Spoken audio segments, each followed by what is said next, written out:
Hello, ladies and gentlemen. I'm Harry Series, and this is the grecochess YouTube channel. We're going to interrupt the series of playing against the chess.com bots because now we'll resume the coverage of the Queen's Chess Club Swiss Summer Tournament. Last week, the first two rounds took place. I started with a draw and a loss. And yesterday night, Friday, June 27th, the last two rounds, rounds number 3 and 4, took place. And let's see what happened. First, let me share with you the nice location, which is the beautiful church that you see here in front of you at Floral Park. Now let me share with you the announcement of the tournament. Queen's Chess Club, QCC Summer G45 Swiss, taking place June 20th and 27th, 2 rounds each night. And the time control is what you see below, G45, D5, which means that when the game starts, players have 45 minutes on their clock, and when it's their time to play, for the first 5 seconds, the clock does not move, and then it starts going downwards, and players need to complete all their moves before the time goes down to 0. Now let's give a look at who was my opponent. It was Mr. Fred Cuba with a rating of 976, and he's in the 62.1 percentile. And let's compare this with my numbers. My rating is 1560, and I'm the 85.6 percentile. This means that, at least in theory, I'm supposed to be the favorite. But let's see what actually happened. Here is the chess.com board analysis. And after every move, you're going to see on the right, what is the computer evaluation? Plus means white is better, minus means that black is better. And also the computer will tell you what it believes are the next 3 best moves for the other side. Also, if the move already played was the best or not. If not, which would have been the best. Fred has white, I have black pieces. And let's start. Fred starts with the C pawn, with the E pawn, and I reply with the French E7 goes to E6. Fred plays the D pawn, and I reply with the D pawn. And he continues with this, what's called the advanced French variation.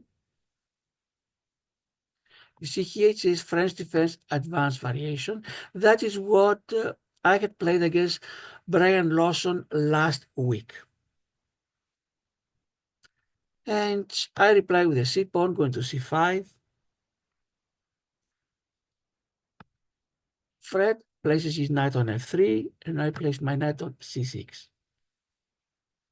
Until now, we are following what's called theory book move, which means that these positions are considered to be best moves and have been extensively analyzed in the literature. And then Fred played the move I had played against Brian. Inaccuracy, bishop goes to b5. And I reply the same way with my bishop to d7, hoping beyond hope that Fred would repeat the mistake I had done. At that time, against Brian, I had castled castling kings to g1. And this move loses a pawn because Brian moved his knight to e5 and won a pawn.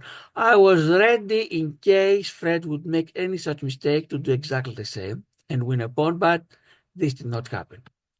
He takes my knight on e6, c6, and I take his bishop on c6. And only now he castles. And I bring my queen to b6 to attack the pawn at b2 and the pawn at d4. Not exactly attack because they're protected, but at least what's called exert pressure, meaning force my opponent to consider what would happen. For example, the bishop c1 cannot move for now.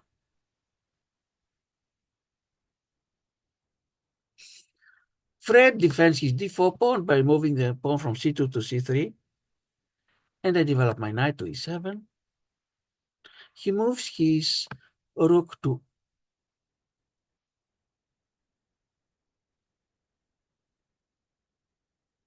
e1, and I move my knight to g6 because I don't want it to block my bishop. In order to liberate his bishop on c1 and make it able to move, he pushes his pawn from b2 to b3. I take the pawn on d4. He takes back with the pawn on d4. And now I threaten his rook by placing my bishop on b4. The rook on e1 is attacked. If it goes to f1, it's lost. The bishop from c6 would go to b5.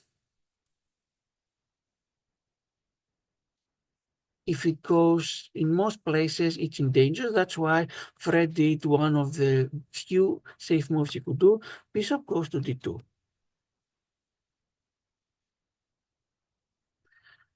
They say to take is a mistake. If you can avoid initiating an exchange, don't do it. Wait for your opponent to start the exchange and use your time more effectively. And that's what I did. Short castling. He pushes his pawn from g2 to g3, mostly in order to constrain my knight that is on g6. But either way or rather, it could not go to f4 and h4 because f4 is covered by the bishop on d2 and h4 by the knight on f3. But by doing so, he slightly weakens the position in front of his king, even though currently there are no pieces to take advantage. My rook goes to c8 in order to start occupying the open file, the C open file. And Fred initiates the exchanges. And now he moves his queen to d2. I need to think about what to do with the queen. Should I initiate the exchange or not? If I don't, my queen is not protected, so I need to move the queen somewhere. And I was worried where to move it. You move it to, for example, to b5, then the knight can come to a3 or c3 and attack it. And I didn't want to have to worry about my queen, where to keep it safe, so the safest thing to do is exchange. Take it, takes back with his knight. And now my bishop goes to b5. And I open the file for my rook on c8. I get full access on the c file. But Fred doesn't allow me to keep control of it for too long. His rook goes to c1. What do I do now? I wasn't sure what to do, so at the very minimum, I wanted to make a move that has two purposes: to stop his knight to go into g5, and in the future, if necessary, avoid the possibility of a back rank mate. So I move my pawn to h6. Inaccuracy for the computer. It wanted me to place my bishop on d3. I was thinking of that, but on d3, the bishop can easily attack and we'll have to go back. His pawn goes to a4, and I move my bishop to a6. It's a mistake because the computer was hoping I would play my bishop to d3 and have a big advantage. Instead, I do the second best move to a6. Why did I do it? Because I didn't want him to attack my bishop. In hindsight, this is not possible because if any of his rook is moved, then the rook at c file is lost.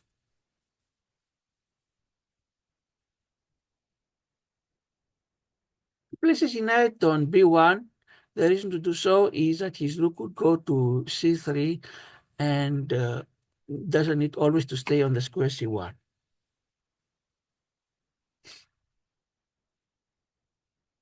And I push my pawn to b6. Why did I do it?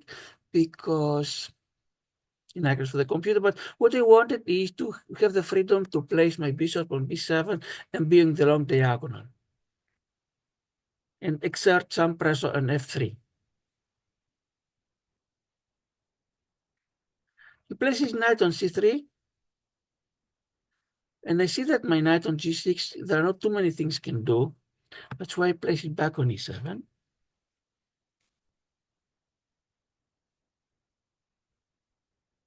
He places his pawn on b4, and this, yes, I saw it, it was a mistake. The pawn is unprotected. And I use this as an opportunity to place my rook on c4, the third best possible move on the computer. Inaccurate it is now, but at least this gives me a chance to place my second rook on c8 and have full of control of the c file.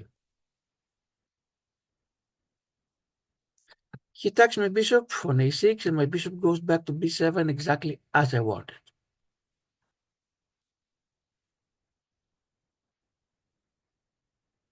His rook goes now to d1, and my rook now goes, which the computer thinks a mistake, and I also thought then, and my rook goes to c8. Now I have full control. I'm attacking the knight on c3, as you see. If Fred does nothing, for example, he moves his king from g1 to g2 or something irrelevant, then I take the knight. If he moves the knight, he can only put it in two places to avoid losing a rook, and these are the a2 and e2, but after the exchanges, I can win a pawn. Let's see what happened.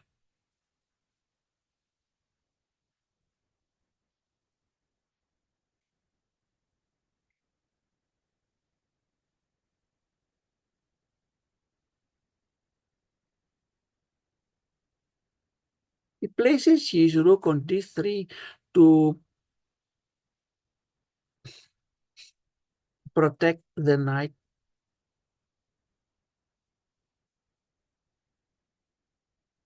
at c3. And then I saw my chance. I took advantage of a pin. So I take the pawn on a4. Yes, the knight could take back my rook, but then I use the pin to win the other rook. And that's what happened. His knight takes my rook, and I take his rook with a check.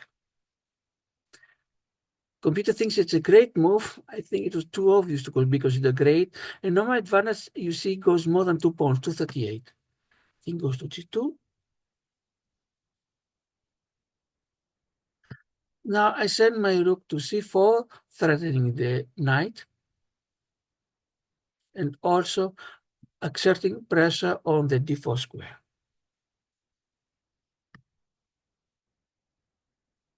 His knight goes to c3, and my knight goes to f5. At this point, you see I'm trying to win the d4 pawn. It's attacked twice, defended twice. It doesn't like it. Would rather have me play the pawn from a7 to a5. He attacks my knight, and it goes back to e7. They start pushing the h pawn, which the computer thinks is a mistake. But finally, I follow the computer's advice, and my pawn goes to a5. If he took it en passant, my bishop would go to a6 and exert pressure on the rook. That's not what he does. His knight goes to d2 to threaten my rook. My rook goes to b4. Knight now goes to b1,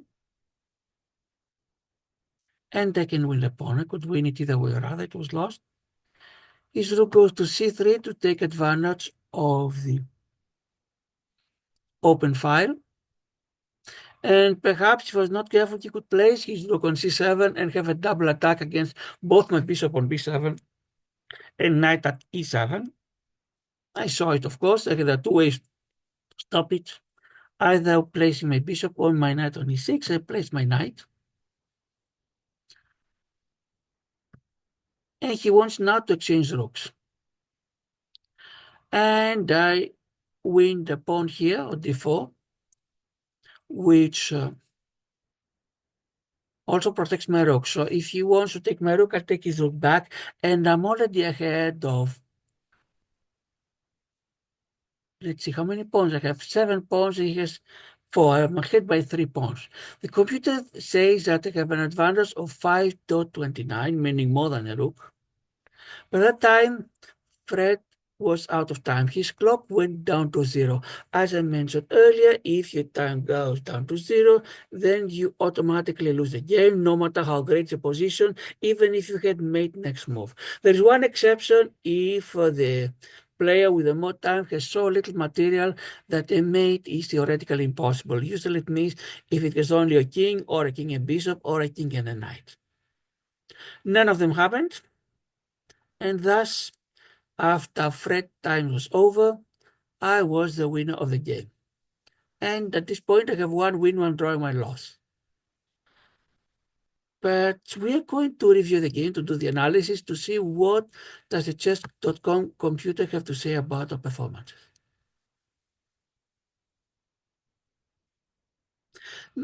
My accuracy was 86.6 versus 78.3 for Fred. My performance, once again, I don't think I played that well. It says it's 2300 and Fred's was 1950. These numbers, I have to tell you, I don't really trust them. They seem to be too flattering. But let's see what happened in the various categories. None of us had a brilliant or a great move. Best moves, 9 for me versus 8 for Fred. Excellent, 7 versus 3. Good, 9 for Fred, 4 for me. Each of us get 4 book moves. And let's go to the negative category. Inaccuracies, I get 5, Fred get 4. Mistakes, Fred get 3, I get 2.